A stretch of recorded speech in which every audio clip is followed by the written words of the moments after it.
thing. Okay, cool.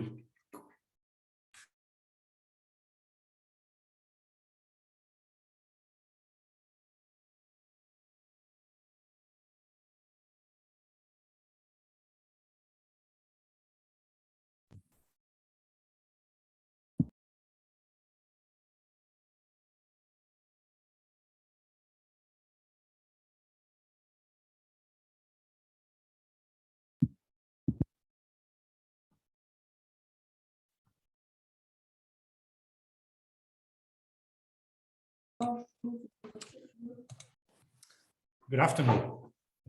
Hi, Alessio. Hi, Sebastian. Hey, Sebastian.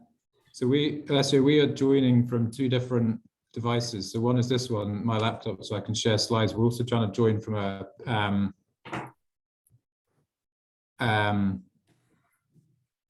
a Zoom link. So I don't know if you can see, is there another? Not at this stage, I'm only got you on screen. Yeah, because it still says on the main screen, waiting for the host to start the meeting, whereas this one will let me in. So I don't know. Yeah, you need the panelist link. There are two kinds of links, I think. One for the audience. Join both with the same link. Oh, maybe you can connect only once with this link. I don't know. If that's the case, then You can see Alan is here.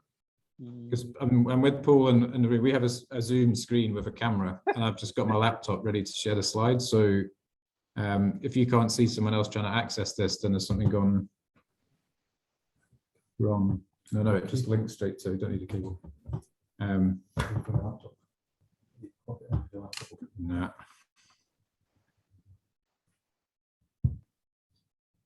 So I wonder if we obviously need the meeting. So we're in a meeting room which will connect both of us to the screen. So I wonder if I drop off this and see if it will connect the other link. Okay. Come back shortly.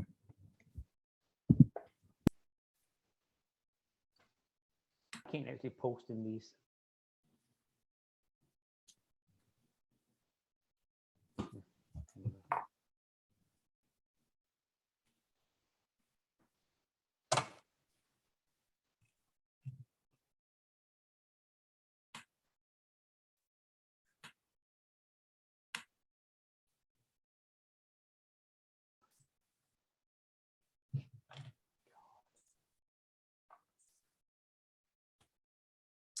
Alan, I don't know, but we can't hear you. I don't know if it's just me.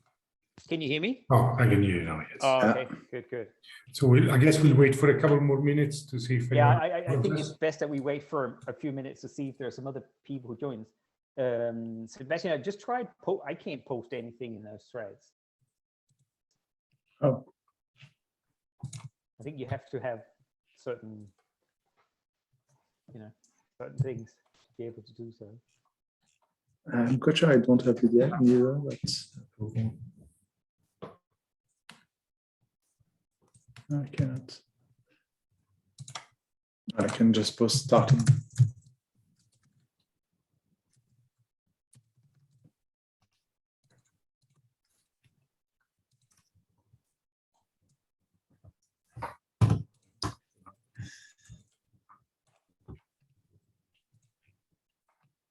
Oh, well done, yeah.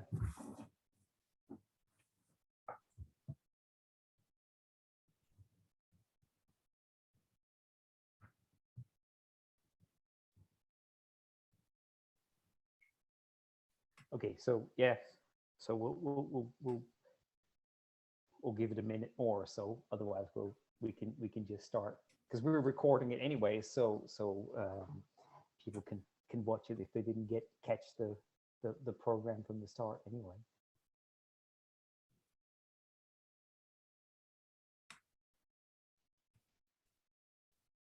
And Paul, did you see the list of questions I put together? Yeah, we've got that. So we'll assume you will post them to us, but we've got them. Yeah, I'll post it to you. Sure. And I have your presentation in case you're not able to share it. Yes, I think we should be able to share now. We're on this screen. I wasn't sure how it would work on our other one. So. Okay. So we have 3 attendees now. So we got. All right. well, Yeah, we got a few let's just attendees. start. Yeah, exactly. So, thank you everybody who's on. Today we're supposed to go over the proposal that we put together with Baillie Gifford for a asset allocation. The way we'll go through the meeting today is to primarily let the guy from Baillie Gifford speak. So the way it'll work is first we'll let Baillie Gifford do a short presentation. And then I have a list of questions that I've put together that we'll go through, and thereafter we'll let everybody, it's open for questions, and you can either put them on the chat or you can, is there also a raise hand mechanism here, Alessio? Yeah, okay.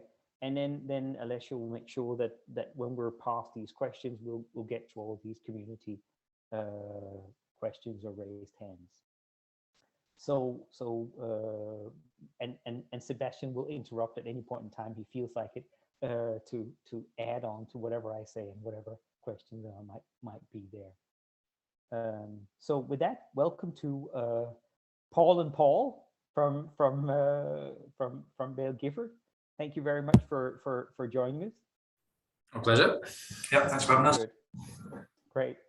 So I think honestly I'll leave it to you guys to sort of take it from there, and I know you had a presentation, so you could go through that and then we'll go through the questions and so on.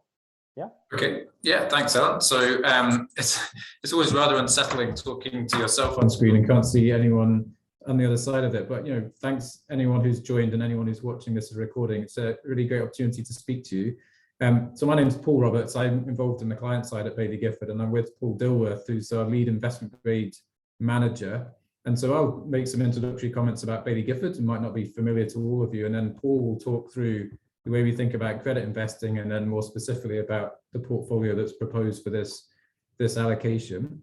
I'm just going to share a very short set of slides. We'll probably talk for 10 or 15 minutes and then be open for questions beyond that. So good luck me just sharing my screen. It's always the first challenge.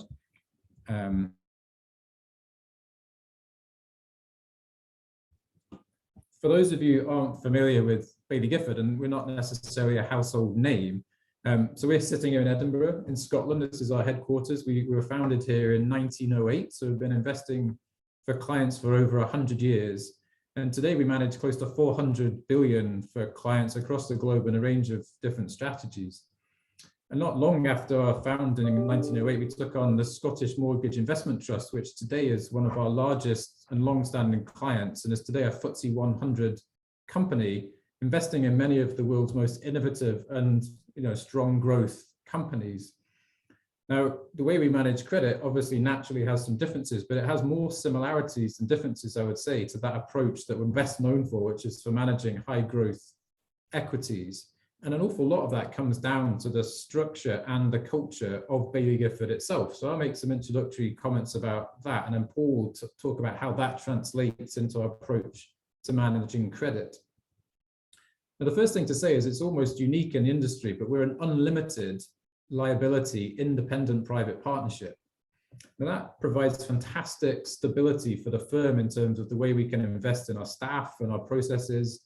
And we have very, very low turnover compared to many in this industry. So that just lends tremendous strength in terms of our stability and the way we can essentially prioritize the long-term interests of our clients alongside our own.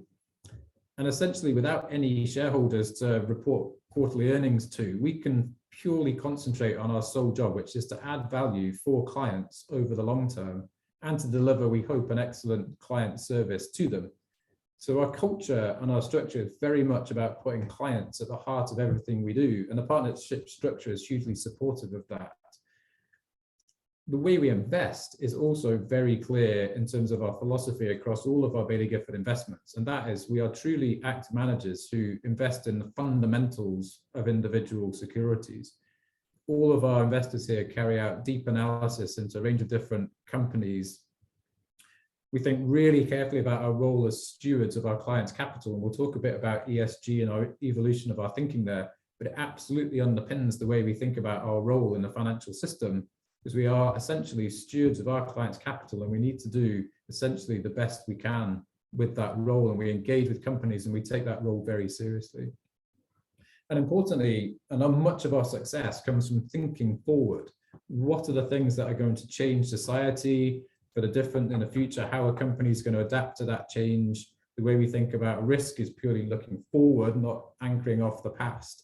And that's a real strength in terms of the way we think about the world changing and evolving. And that has proved very successful over a long period of time. And then finally, there's plenty of research which backs up that the essential traits to look for in a manager effectively boil down to a small number of things that are reliable and repeatable. And the first of those is genuinely being active managers. Being very different from indices and markets is one of the most reliable ways to consistently beat that market. And all of our portfolios demonstrate those characteristics. We're truly investment driven in the way we think about things. So we start all of our products based on our investment proposals and genuinely think about way we can add value. We're not driven by themes and thematics and being pulled this one way and the other, which many of our peers are. And then finally, probably the most important thing is we are genuinely long-term. We genuinely think about the impact of investments over a long period of time. And experience shows that markets can be swung around by many different things in the short term, but ultimately, companies will exhibit their share prices and their bond prices will move in line with fundamentals over a reasonable time frame. So we're very clear where our edge lies. Paul will talk about what that means for a credit portfolio, but this is true across Baillie Gifford in general, and all of our investors think this way and have proven to add value for clients for a very long period in that way. We are better known as growth equity managers, but we do have long and successful track records in managing credit portfolios. For multiple decades now, we've been managing specialist credit portfolios with this philosophy and process. We shared some of the performance track records in the forum, which show that over a long period of time, we've consistently managed to outperform peers and indices with that approach. So that's my introduction. I'll hand over to Paul and he will talk you through the way we think about investing in credit portfolios and particularly the way we think about ESG in that context, because we know that's an important part of your thinking as a community. So over to Paul. As I fail to move on to the next slide, there we go. Yeah, so thanks. So we're going to talk about philosophy first of all, and it's going to echo a lot of what you've already heard Paul talk about because our philosophy has been in place for so long. It's a consistent philosophy throughout our history, and that really centers around a couple of things that I would call out. Firstly, we believe that the best decisions are made by small groups of well-informed people. It leads to a more focused debate, benefits from stronger engagement from all participants, and we keep that fresh through our analyst rotation and grad rotation programs. So our analysts will rotate their coverage every couple of years or so, and we'll have grads coming in every year that rotate between all our different teams across the business. We believe firmly that fundamentals will play over the long term, and as Paul touched on, that requires a sort of forward-looking approach, which isn't necessarily aligned with the way that credit rating agencies operate. So credit ratings tend to be more backward-looking, and that's another factor that plays into why we feel the best value approach in fixed income markets is in that sort of crossover space. And we believe that thoughtful risk-taking can add value for clients, which comes back to that point that Paul made about benchmarks, where we think they're a useful framework for delivering an expectation for clients in terms of risk tolerances and such. But they're not really indicative of what an optimal allocation would be, particularly I would say in the fixed income indices, whereby larger constituents are driven by the amount of debt that they have, which may be a result of the scale of the business, but it may also be that it's just a very indebted business. If we switch down to the next slide, we'll talk a bit through our process, which, this is the part that we continually try and evolve, and most recently it's the ESG or the sustainability element that really drives that evolution. But really what we do is we start our prospecting. Obviously we have a global approach, so the potential investment universe is absolutely enormous. It's not as straightforward as just, you've got company X and they've got share X to invest in. Any given issuer can have hundreds of individual bonds across currencies, different maturities, different parts of the capital structure. There's a very rich investment universe to go prospecting in. And so we're seeking out what we could determine to be resilient companies, which offer a variety of potential return profiles. So it might just be that it's a steady, good value yield that it's going to offer us, or it might be that there's more acceleration in that, or an event-driven effect whereby we expect some sort of capital appreciation. So we're looking to diversify that alongside other factors such as sector, currency, curve, and things. And the way we go about doing that is, well, we have various different proprietary screening tools, which everyone has their own favorite way of looking for it. So we use those to narrow down the universe, and that'll then highlight things that are worth further investigation.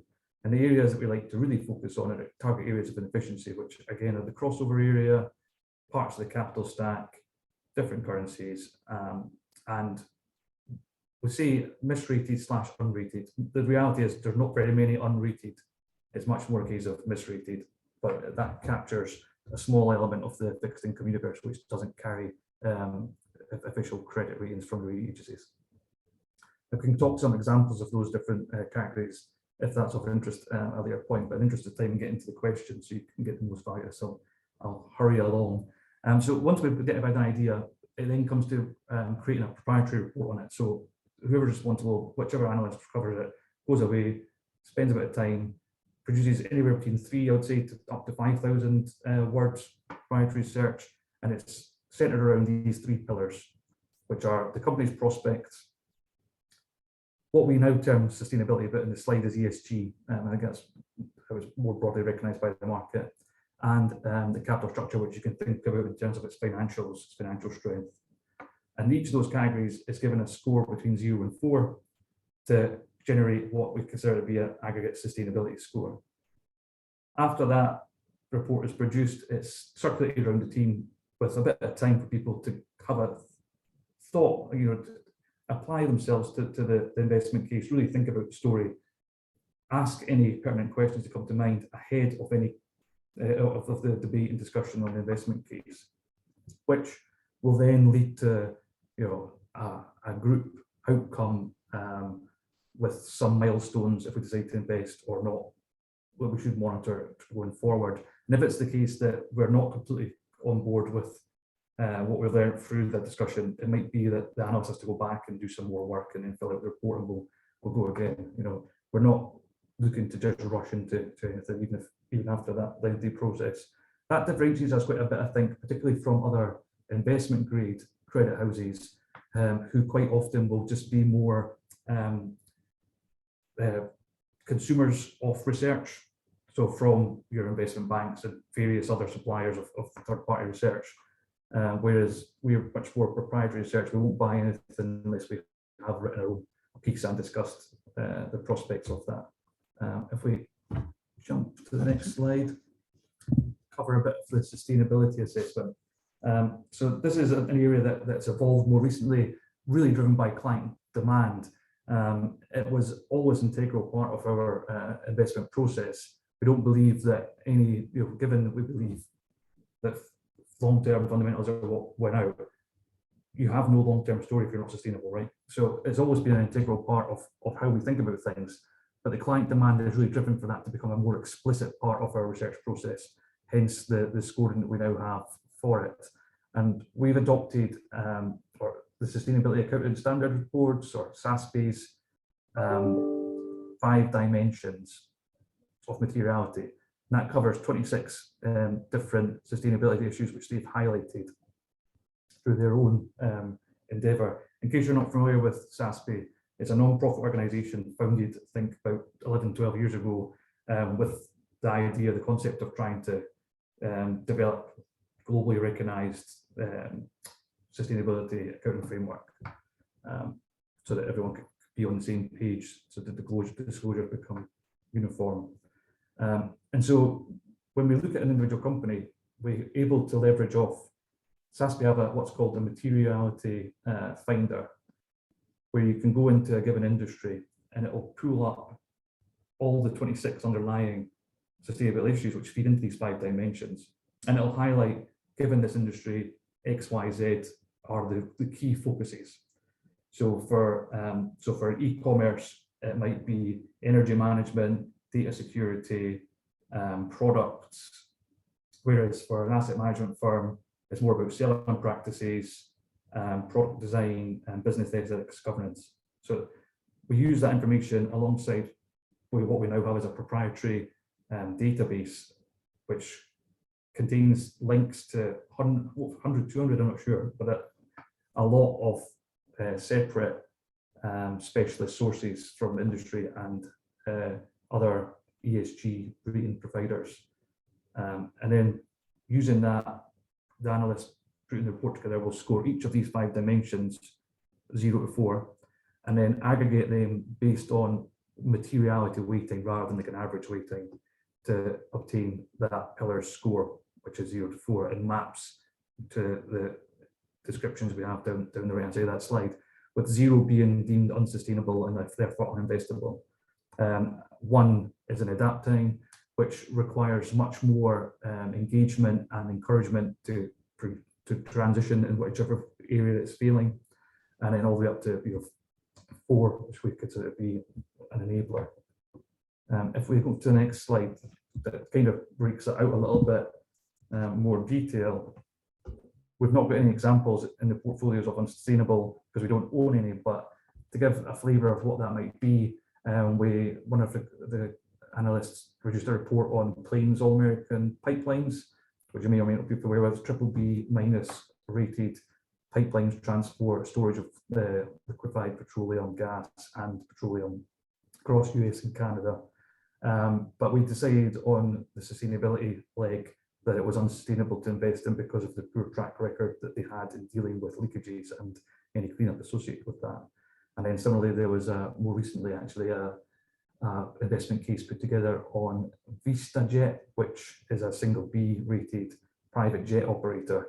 And the conclusion was that the emissions that business produces are just uneconomical, given that it's on such a small scale private jet basis. So that's kind of the type of thing that we might put in that bucket that we look at and not invest in. But more broadly, you could think about it as things that are carbon intensive, like fossil fuels or tobacco manufacturers, producers, cluster munitions. These kind of things are all in that camp. And then we've got some examples there again that we can talk to if in the Q&A you want to go into more detail about the different pieces we have here. Okay, so thanks, Paul. What I hope you take away from that is that Baillie Gifford is very experienced in the way it thinks about investing in credit, and we have an established process that fits that long-term philosophy. And essentially, that's a really thoughtful process. We think very carefully about the companies we lend to and the impact that has on our clients' portfolios. And sustainability has become such an increasing part of that thoughtful question. We want to make sure everything we invest in could answer the question, could this be part of a sustainable economy? And if it won't, it doesn't make the portfolio. So the bar for inclusion considers very carefully that question. And it has 2 impacts. One is the long-term returns, and 2 is the long-term impact on society. And both of those we think are important. So it's a very considered process that's proven to work over time. And the 2 options that I'm showing here that have been shared with you previously, show the portfolio that we're proposing to put together specifically for your needs and as the maker community. And there are 2 options. The first one is purely investment grade. The second one involves allocating a small amount to high yield bonds, and we can come on to talk a bit about what that means. But essentially, playing to our skill set means operating in the areas of inefficiency, and that crossover space between high yield and investment grade is one of those areas of inefficiency where we feel we can add a meaningful amount of value, and hence option B, we believe we can add an additional 0.5% in terms of extra return over and above option A by having that extra flexibility. And importantly, again, we can talk about some of the details, but without taking what we believe is a significant amount of extra risk. So on a risk-adjusted basis, that is potentially a more attractive option. Clearly, both options are available to you, and we can talk about those differences. So we'll stop there, and we're very happy to then answer. I know Alan has some questions and any questions that come in from you. So thanks for listening, and we'll stop there. Great. Thank you very much. That was very helpful. I'll go over the questions here because I think they summarize a lot of what's been said in the forum now, and let you answer those, and then we'll let the community to ask other questions. So I think if we start from the top, the community has so far primarily considered the idea of using their USDC and reallocating towards government bonds or treasury bonds. And this is sort of, we're now talking about adding corporate bonds, and then particularly active managed corporate bonds. So I wanted you to perhaps, how should we think about arguments for adding corporate bonds as a component to an overall portfolio? What would be your thoughts on that? Why does it make good sense? Sure, I'll take that. There's a lot of reasons, but maybe if I just start with like an example of a high quality corporate credit, right, that everyone will be familiar with. If you take Apple, it is rated AA+ by S&P, AAA at Moody's, which is exactly the same as the US Treasury is rated. It's got a market cap of 2.6 trillion versus outstanding bonds of 113 billion, which is less than 5% of its market cap. That's spread across 69 different bonds with maturities varying from just a few weeks from now all the way out to, I think it's 40 years. And it typically holds around 200 billion cash and equivalents or liquidity on its balance sheet. So the risk that you're taking from lending to Apple for a year versus the US Treasury is close to zero, but yet you can pick up 10% in yield by doing so. So that's 21 basis points currently for 12-month paper. If you were to extend a little bit to 20 months, so another 8 months, you get another 50% increase in your spread. So you're getting 30 basis points pickup, a 12% credit uplift. And obviously that goes up the more you go out the maturity curve. But I think what's great about staying in the short maturity is you can pick up a reasonably large amount of extra spread. But because of that short maturity, in terms of mark-to-market volatility, it's significantly limited, because for those that maybe aren't so familiar with it, a 1% change in the yield of a fixed income instrument translates roughly to whatever the duration of that instrument is in percentage terms fall. So if yields go up 1% on a duration of 2-year bond, its percentage price fall will be 2%, and vice versa. If yields come down, its price increase will go up. But also it exhibits a very strong pull to par. Because it's coming towards maturity, the volatility is further dampened as the price pulls towards the redemption value. So you're taking very little credit risk, incremental credit risk, on a very short time frame, and over time that can build quite significantly.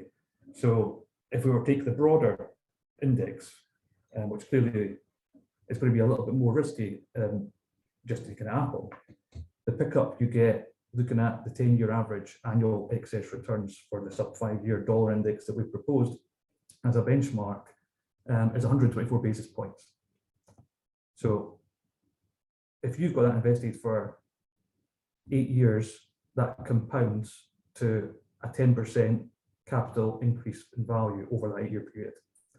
Or over 22 years, that'd be up to 30% increase in value over 22 years. But then if you layer on top of that and assume that we're successful in delivering the proposed outperformance level after fees have been deducted, that excess over governments becomes 2%, which over the same 8-year period becomes a 17% capital increase, and over the same 22-year period becomes over 50% capital increase.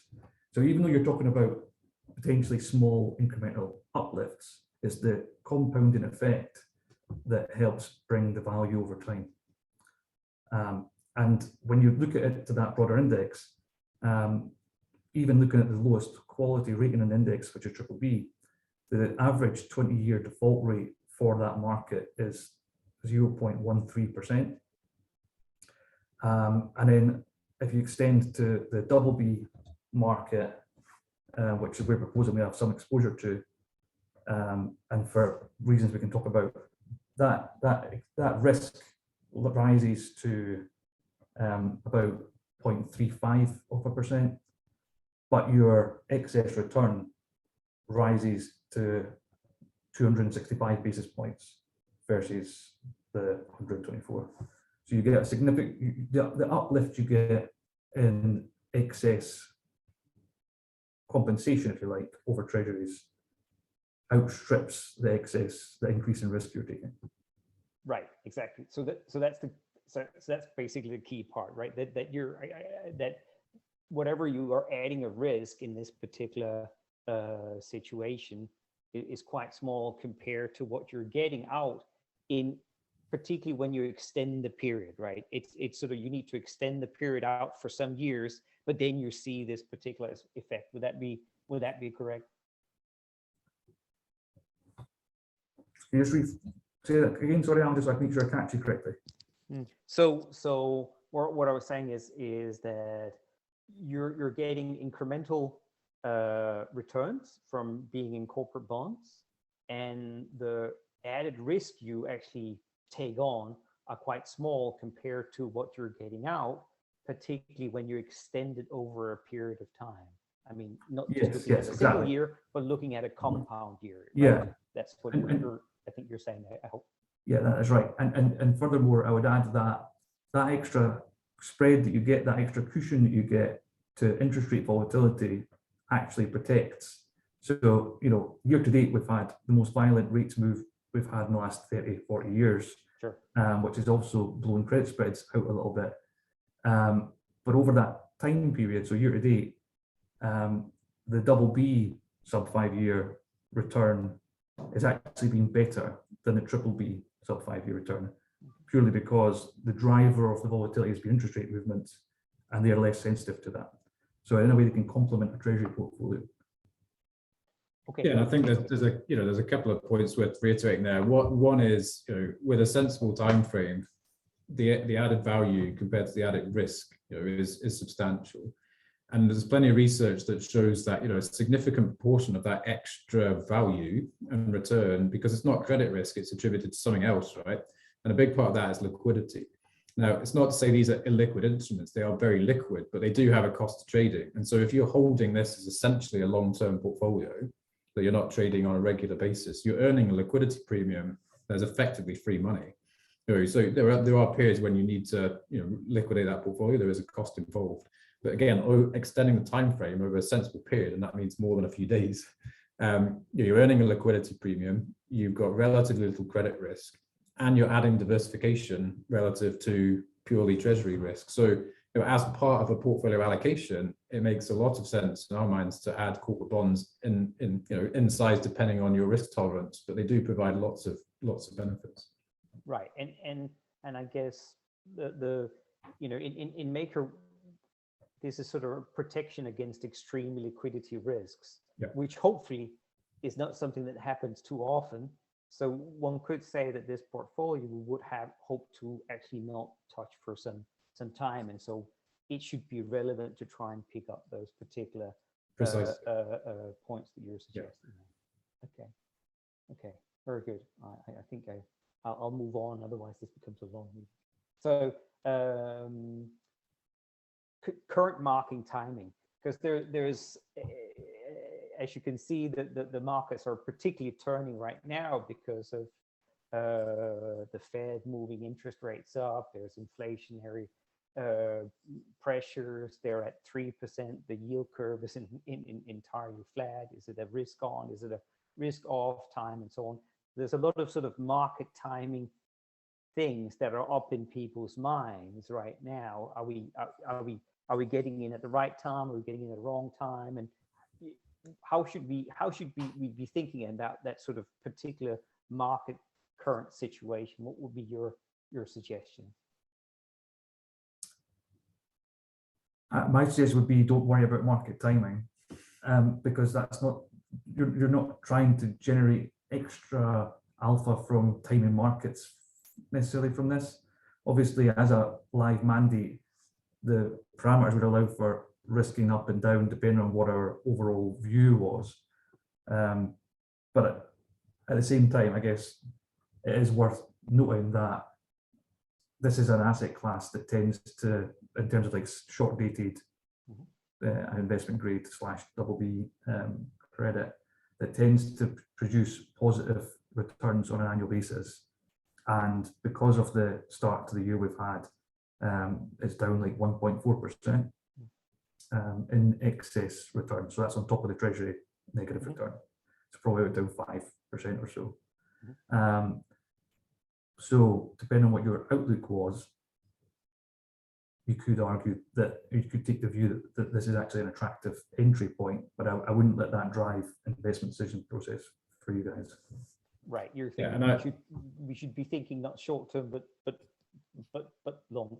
But and if we bring it back to the previous justification, the liquidity premium is an enduring premium which you earn relevant of market conditions. It will vary a little bit, and the spread you earn is a yield which, with a short dated portfolio, you're always reinvesting at prevailing market market yields and spreads.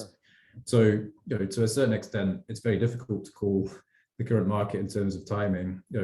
We build that into our active allocation, but the structural reason for investing in short dated high quality bonds sort of endures. And so as a structural allocation, I would worry less about market timing and more about the risk, the risk profile. Sure. Over a longer period. Yeah, so maybe just to help give a bit more flesh on that, if you look at like over the last 10 years, because I'm talking about how the average over the last 10 years, the excess return has been 1.24%. But if you look at the range on a calendar year basis, that might be helpful. The largest drawdown for the triple for the IG universe, sub 5 year in excess return terms, was 2018 when it was down 49 basis points in excess return relative to treasuries. Versus the top was the following year in 2019 when it was up 2.72% in excess return terms. That's your down upside in terms of that calendar year. And then if we look at this, the double B segment in isolation, sub 5 year double B, obviously it's a much more volatile asset, but its highest drawdown relative to treasuries was again 2018, where it was down 1.66% relative to treasuries. So it's still very low drawdown relative to treasuries. And then the outperformance, the highest value there is 9% excess return over treasuries, which was 2016. So there's a much broader range, but again, there's a lot more positive instances than there are negative, and that's why over time you get that coming through. Okay, sure, that's fair enough. Let's move down to the next question there. So one of the questions were your internal rating. I think you explained very clearly your process and what you were doing. But if I were to say, well, fair enough, but how would you give me some evidence and comfort around what you're doing? What would be your answer there? Yeah, I think that's maybe just a language thing that we put in there as a sort of catch-all, because the reality is that almost everything we invest in does carry a rating, and for an investment portfolio such as yours, it's a proposal which is focused on liquidity, would be very unlikely to invest in something that didn't carry a main agency credit rating, because not being rated does limit or it impacts liquidity. So there's only a handful of bonds that we've invested in without ratings. It's just really a language thing in the framework to make sure you're not blocked from owning something that doesn't have a explicit external rating. But in terms of how we go about rating something in that category, it's a case of looking at what's observable in the market, similar businesses, similar scales, how do rating agencies view that business. They've not got a rating because for whatever reason they don't want to pay for one, and then we'll work off that basis. Hope that makes sense. So for instance, if I were to take an example, I think is it Rabobank who has a unrated Yes, bonds, right? But still, you would call that higher quality to bond. I think you could safely say, and there you would use your internal rating, and you would somewhat use the same instruments as rating agencies, and get to a rating of of that kind of. Yeah, exactly. That's one of the few examples of an unrated bond that we have invested in, and it's a great example because I don't want to get down to too much technicals, but we basically see it as an equivalent capital instrument to a rated capital instrument, except actually in some instances we think it's a higher quality capital instrument, and so therefore we're able to leverage off the existing ratings to apply a fair one to that Rabobank. And I suppose, Paul, we also discussed that I suppose a lot of the proof around is our rating system working quite well is the fact that you are generating alpha in the other end. I suppose that is also a point of. Yeah, I mean, there's a narrow question of how we rate internally unrated bonds, which Paul's covered, but then more broadly the topic of essentially our task is to come to an independent view of the creditworthiness of the issuers we lend to, and to aim off the rating that the rating agencies give them, because they are on a very sort of specific and narrow set of criteria. And essentially a lot of what we do is to come to our own credit view and to invest where we believe the market or the credit rating agency is wrong. And so that is evidenced by the fact that we add value by investing in those bonds that effectively the market hasn't given the right rating to or the right value to. So as you say, the proof of our skill of that comes in the longevity and the consistency of our outperformance. So yeah, there's two elements probably to that question. Okay, sure, good. I'll move down. So in option B, we're giving you 20%, or what you call option B. There's a 20% budget for this crossover space, the BBB, BB space. And I want to, maybe you can give us some more color on how you see this mispricing and why it exists, and how much you can pick up there. I guess that's the 0.5% we're talking about, but give us some more color on that part. Yeah, sure. So it's an area of the market that kind of falls between some big cracks. So high yield managers really want to focus on higher rewarding stories because they're closer to equity, taking more risk, expecting to make more return, which leaves the BB section looking very rich to them and can be actually a drag on performance over the cycle. Whereas IG fund managers quite often find themselves either very limited in terms of their high yield flexibility, or they might have none at all, or there's a lot of tracker structures out there too, which runs the risk of becoming a forced seller if a BBB credit transitions to high yield. But in a lot of ways, this is kind of like an arbitrary line that has existed for a long time, and it hasn't really evolved with the times. So we kind of see rating agencies as very useful for leveraging off and understanding how they got there. But if we take, for example, pre-global financial crisis, right? You had the most junior layers of capital, which are just one step above equity. The equivalent structure now is called additional tier one. So RBS, the largest bank in the world at the time, its structures there were rated AA minus. And since then, the bank itself has shrunk enormously. It's now no longer that sprawling global behemoth. It's really quite a vanilla UK-focused commercial retail bank. And at the same time, its capital that it holds against its balance sheet, which that's determined by the regulator based on how much risk the balance sheet holds, has gone from like below 4% to 16%. And the liquidity that it holds on balance sheet, which is like your cash equivalents, has gone from a very small portion to a very large portion of the balance sheet. And yet its part of the capital structure would now be rated in BB territory. So we think rating agencies got it very wrong before the global financial crisis, but now they've went too far the other way. And the way that the rating agencies view these structures it's all methodology driven. And this is true of corporate credits as well, whereby they'll have a base or a senior secured rating, and then determined by their methodology, each of them have a different view of how this works. They'll take notches off for various different layers of the capital structure. And so you can think about some of the instruments that we're looking at in that crossover space are actually just like subordinated issuance from higher quality issuers. So you can think about it in terms of like, would you rather lend on an unsecured basis to an ultra high net worth individual, or would you rather lend to a subprime at 100% loan to value? And that's how I kind of see the difference between like a single B credit and a lot of the double B stuff. Okay.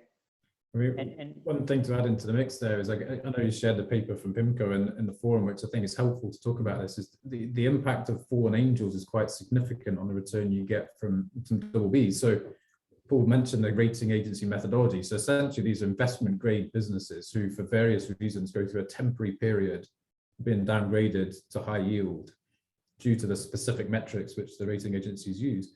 But ultimately, they tend to go back to investment grade and deliver outsized returns through that period. So, you know, the arbitrary line drawn between high yield and investment grade through to history doesn't reflect the movement of companies, the improvement in credit ratings you can see. So, you know, a big part of what we do is to look for, you know, double B rated companies, which we think can become investment grade over a sensible period of time. And they tend to deliver performance that is, you know, outsized relative to the rest of the universe. So, there are various reasons why that part of the market lends itself to active bond selectors being able to add value, but also not necessarily signaling a departure and a step change in risk. And that step change, if anything, happens a bit lower down the rating spectrum. So, you know, clearly there's a decision for the community to take. You've got to draw the line somewhere. Sure. We would argue the kind of investment grade high yield line is slightly arbitrary and not necessarily the right place to draw that line. Obviously, we can manage the mandates in either option A or B, but having the more flexibility, we think, lends itself to, you know, essentially a superior risk-adjusted return over time. Yeah, sure. A good example of that would be Netflix, right? Because of our equity investor base, we've got a lot of insight and knowledge into that business, and we're able to invest in that from a fixed income perspective, you know, many years ago, and we've been with that through its transition. So it's been a high yield name, double B name for some time. And in October last year, S&P moved it to triple B, but Moody's kept it at double B. So I would consider that to be a good example of a crossover name where it's caught in this space where, you know, people aren't sure about it, but, you know, it's got 221 million household subscribers versus 2.3 billion households in the world. Now, clearly they're never going to get 100% market share of that, but there's still a lot of room for growth there, and they are very free cash flow generative. And so whilst you see the share price taking a hit because a little bit of disappointment on the subscriber side of things recently, the actual fundamental credit story is still very robust. And so that's a good example of a credit that sort of sits in that space that you can understand is it's hard to imagine now a world without Netflix. Sure, I agree. Especially my kids, which world doesn't exist without it. So the next one, your ESG framework, explain how it works. I think you did that quite well. I think I saw some questions from the forum, so maybe we take those more there. So then now we get quite specific. I think it was Sebastian who identified as he was going through the model portfolio 2 features that we picked up and wanted to understand a little bit better. One of them, that in the model portfolio you've used perpetual bonds, and want to understand how you were thinking about that, because we have this duration sort of requirement, and the other part was that your geographical mix was quite different from what you would see in the index. Sure. Will we go for the perpetual one first? Sure. Sure. So really, a lot of perpetual bonds that will be invested in the model portfolio, they're driven by either regulatory or rating agency requirements or benefits to the issuer. And so they tend to be structured in a way that is only for that purpose. So I'll take an example, would be Ørsted. We've got an Ørsted, which is, for those that are unfamiliar with the name, it's at the forefront of the transition to renewable energy. It's the world's largest developer of offshore wind, 50% government owned by Danish government. We've got a perpetual bond there, which has a call date in June 2023. So a little over a year until call date.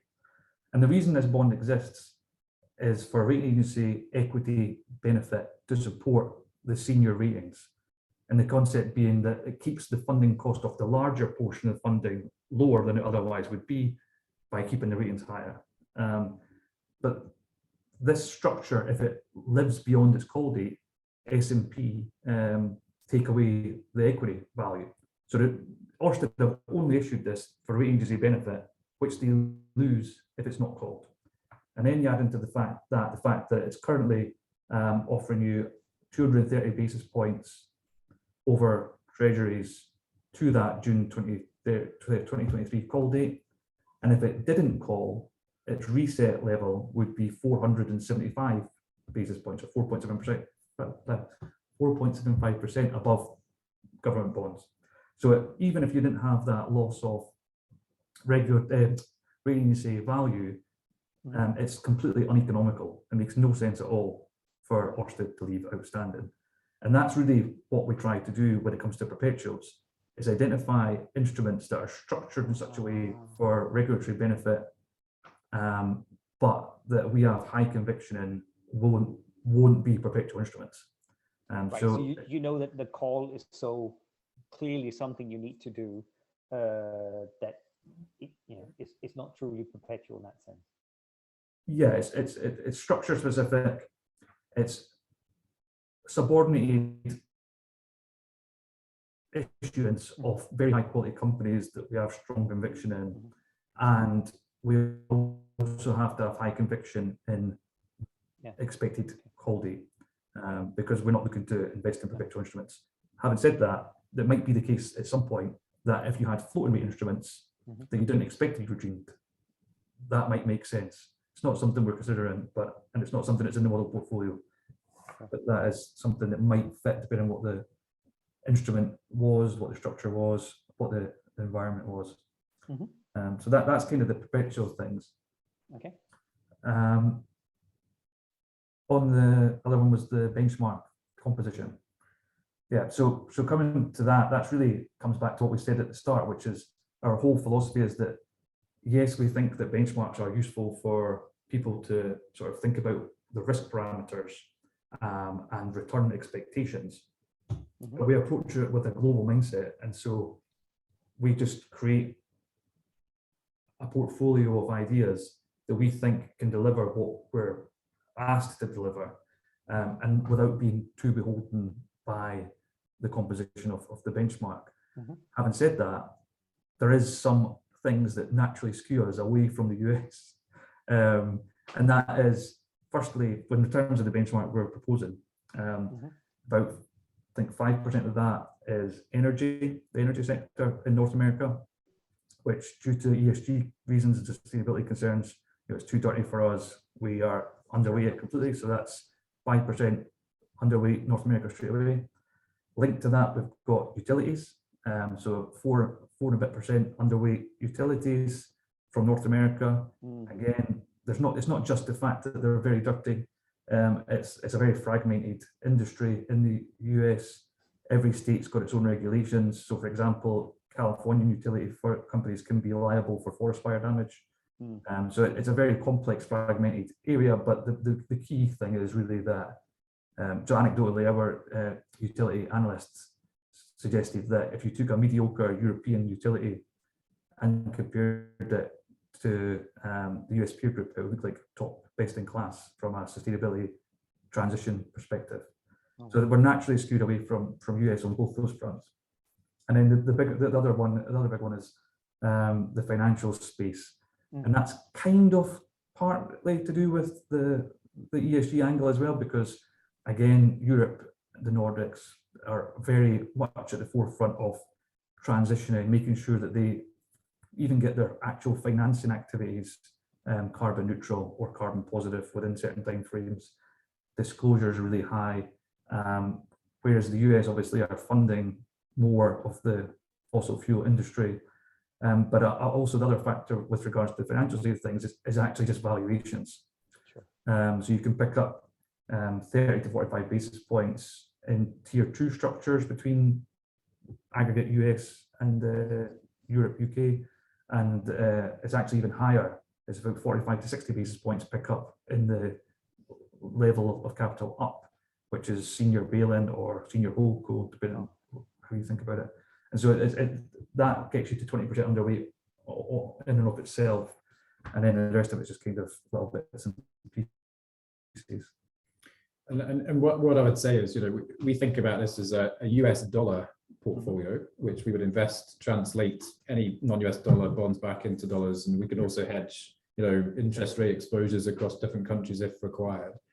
And so, we're sort of geographically agnostic in that sense. If it was important to the community to have some sort of geographical limits around that kind of starting benchmark, then we can discuss what they are, and it might be, limiting off benchmark exposure. That's certainly something we can do. We would have to analyze how much that might impact on the return objectives. But our starting point would be to say, it shouldn't impact returns, and except in a positive way, apart from having geographic flexibility. But importantly, it's a US dollar stream Sure. of return, and that's what we translated to. Sure. Okay. Great. Thank you very much. Before Sebastian, maybe do you have any follow-up on any of these? Because sort of from your analysis. Yeah, it was kind of my question, but I fully understand on the perpetual answer that you expect them to be called quickly because the structure make them non-profitable in the long term. Obviously, there is always a risk that while there is a crisis, and the credit spread will increase so much that keeping the perpetual is the best option.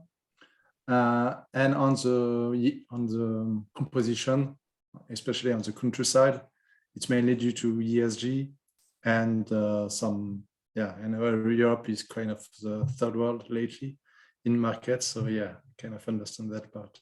But if you were to go back in time, would you always have this kind of overweight on UK or not? And that's my question, because obviously you are in UK, because you know better this market, or it's just some one point in time? Yeah, I think there's probably an element of that, but it's also partly because that overweight is in the financial services sector, and the UK has quite a strong financial services sector. Probably linked to that. Fair point. And when you look at like the default history as well, we've talked about aggregate level, but when you actually drill down into sectors, it's the insurance companies and the financial services companies and utilities that have even lower default rates historically. So that's another area where we might tend to be more skewed, which would lean towards UK. All right. Okay. Thanks. So now, definitely, let's hear something from the community here.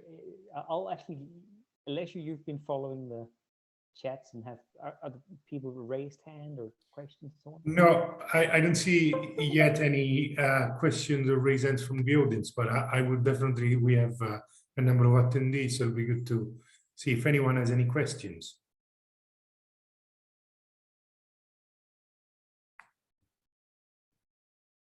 Oh, yeah, we got Pro. I will allow you to ask the question. Hey guys, thank you for having me on. It's Pro 3F Delegate LLC here in the US. Two-part question. I recently heard that in the 1970s, real yields were negative, and some folks are saying there's a correlation between that 1970s style of stock bond correlation, right, where there's a worry because modern portfolios are built on a risk parity-like characteristic, meaning that bond yields are expected to decline when stock prices decline. Do you agree with that assessment? And second part, wanted to get an idea of what your thoughts are on deglobalization, right? It seems like it's something that's happening. Do you believe that corporations are going to start to invest in ESG initiatives because of what's happening? And also, is that going to be an expensive venture for them to take on, right? The cost of borrowing and really put money to work when it comes to ESG initiatives. So yeah, two-part question there. Hopefully makes sense. The first one based on the possibility we're going back to the 1970s style recession, which I wasn't born yet, but yeah.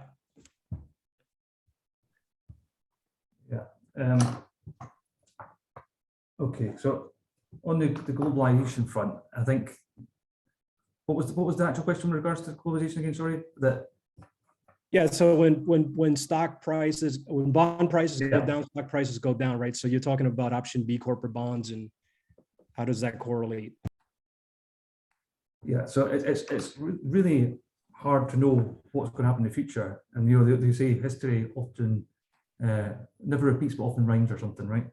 And so you can never be sure. I think that from what I understand, the 1940s has been flagged as a more appropriate comparator to where we are now. On the deglobalization side of things, I think that's something that's set to continue, but it's inflationary, right? Which leaves us in a situation, I think, whereby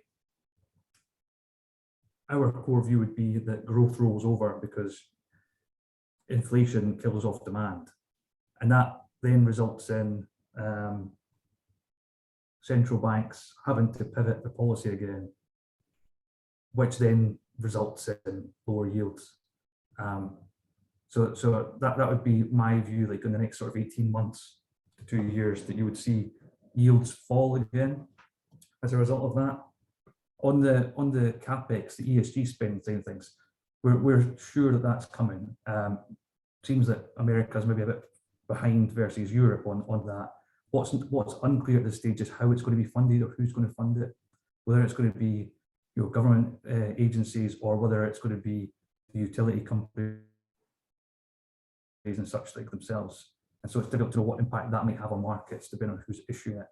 I mean, one broad observation, I think this lends itself to the way we think about it, is that actually, if you look at the long-term benefits or risks here, the bigger challenge for companies if they don't invest in becoming more sustainable and adapting to the societal pressure to change. And so, yes, of course, there's a cost to improving, power generation and distribution and all those sorts of things. But if you look more broadly at companies, there is pressure for them to invest in the reporting and their, all through the whole businesses and value chains about becoming more sustainable. And we're attracted to the ones that are proactively taking on that task. And whilst there might be a short-term cost to them for doing that, the long-term benefits outweigh that cost. And it's the ones that aren't doing that which are more at risk on a long-term basis of becoming, pariahs of the investment markets and more broadly speaking. So, I realize there's two elements to that question, but I think that lends itself to why we place such importance on that sustainability angle, is that the cost of not adapting to the change that is happening, unequivocally happening with societal pressure across the globe, then the companies that don't make that transition to a cleaner, more sustainable future will not be the ones that adapt and thrive. And we want to invest in the ones that do and avoid the ones that don't. And so I think that strengthens the reason why we place such emphasis on that analysis of sustainability. You think that pressure is going to come from a lot of the supply chain problems that we're having right now, and the reliance of maybe, an area in Russia where obviously there's a lot of demand for these supplies. So I guess what I'm saying is do you think that this initiative is something that's going to take off in the next 24 months, or it's going to be something that's going to wait it out as the conflict over there resolves itself? Yeah, I think it's already something that's in transition. It's just a case of how quickly we get there, and it's very difficult to know how that plays out. Other than that, we know where we're going, we just don't know exactly how we're getting there.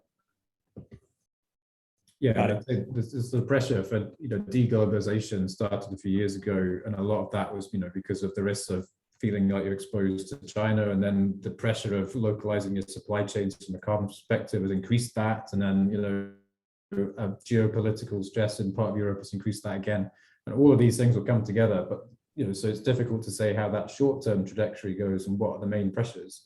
over a sensible time frame, it's clear that the direction is all one way.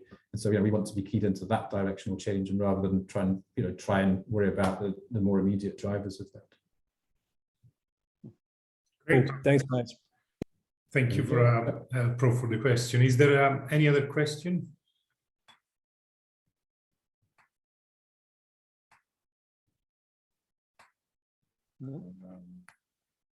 Don't see anyone else. Okay. Great. Well, then I hope most questions have been answered here. And Sebastian, do you have anything to end with, or any questions you've come up with now? Or? No, I just want to tell communities that obviously making a decision is not that easy. There is no right and wrong answer on many things. If you look, when we started this initiative to invest in short-term bonds, it was last year. So the rates were close to zero. So taking no risk was just getting a negative yield at the end, because there are a lot of cost in the structure and so on. So it's always a tricky question, and obviously deciding what will be the rates next year is the $1 billion question. So I don't have the answer, and I'm quite sure no one does. So maybe community all together can find what is the best answer on this one, and that will drive the choice between the allocation. Great. It's maybe even just worth flagging there, because you're looking at a short maturity portfolio, you constantly have about 20% every year reinvested. Yeah. And so I wouldn't be too cautious about interest rate movements in that sense, because you're constantly repricing what you're invested in, and you've locked in that pool to par. Yeah, because your index is quite, on our side, is quite long, even if it's short side on your side. Because yes, I mean, it's 2.5 duration, more or less, I think. But obviously, if you look too short term and rates go to zero, then we have invested a lot on something that doesn't generate any profit. And that could be an issue as well. So by being 2.5 years, that gives us some runway to enjoy the yield we get at the beginning. Yeah, I think that's important, that as we've here discussed, that this is a long-term allocation, right?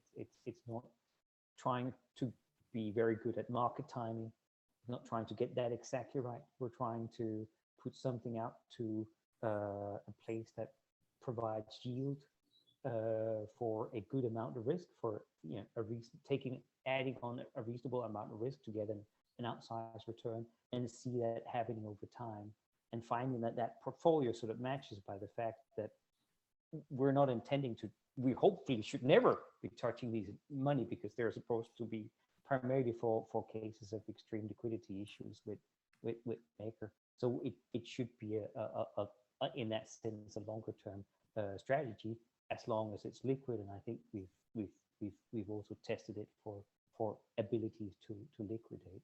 I think that those things seem to fit, but I think it's important to think of it as a strategic allocation rather than trying to hit the market very exactly when it's the best time to take risk on for corporate bonds, because nobody gets that right. And yeah, I think we can end here, unless anybody have any questions, but it doesn't seem so. So we'll stop here. And if there's any other questions over, when you get back and people who watch and so on, put it in the forum, and I'll make sure that it gets to Paul and let them answer. Okay. From our perspective, thanks very much for giving us opportunity to talk to you, and we'll be more than happy to answer the questions, and good luck to the community. Like as Sebastian says, it's a complex decision, and good luck coming up with the right answer, and we really hope to be working with you in the future. So thanks for your time. Thanks everyone. Thank you. Thank you. Thank you everyone. Thank you. Bye bye. Thanks. Bye bye.